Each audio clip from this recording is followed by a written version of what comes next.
স্বাধীনতা দিৱসৰ আন্তৰিক শুভেচ্ছা জ্ঞাপন কৰিছোঁ মোৰ চেনেলৰ তৰফৰ পৰা। লগতে আজি এটা ভিডিঅ' প্ৰস্তুত কৰিছোঁ, নিশ্চয় আপোনালোকে চাই ভালে পাব। সেয়েহে আৰম্ভ কৰিছোঁ, আপোনালোকে চাই নৰসিংহ পিচি ল'লোঁ ধুনীয়াকৈ।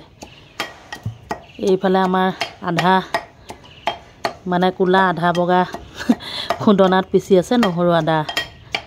এয়া গৰম পানী গোটাই লৈছোঁ। মাছখিনি ইতিমধ্যে মই এইয়া নাহিবি অ' মাখি নাহিবি। এইফালে আমাৰ ছোৱালীয়ে বনাব লৈছে কোমোৰা, আলু, বুট, পিঁয়াজ চিয়াজ কাটি একদম যোগাৰ। এইকণ আলু কাটি দিছে মোক মাছত দিবলৈ দেই। সদায় আপোনালোকলৈ যিহেতু মই দুপৰীয়া সাঁজটো আগবঢ়াওঁ কেনেধৰণে বনাইছোঁ, সেয়েহে ক'লা বগা কেৰাহীটো পাতি লৈ আটাইখিনি বস্তু গোটাই লৈ বনাবলৈ আৰম্ভ কৰিছোঁ।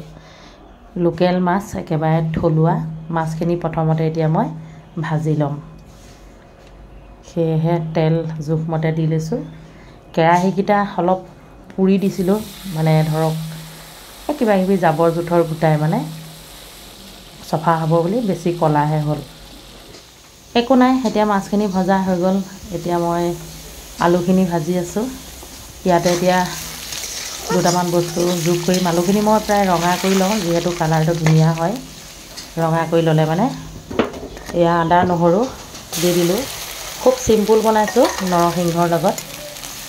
খুব ধুনীয়াকৈ এতিয়া আদা নহৰুখিনি ভাজি ল'ম।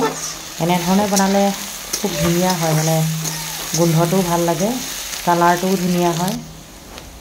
আৰু এতিয়া মই এইয়া নৰসিংহখিনি অকণমান পানী মিশ্ৰণ কৰি ধোঁৱা কৰি দিছোঁ। এইয়া এতিয়া লাহেকৈ মাছখিনিও এৰি দিলোঁ। খুব ধুনীয়াকৈ এতিয়া উতলিবলৈ দিম।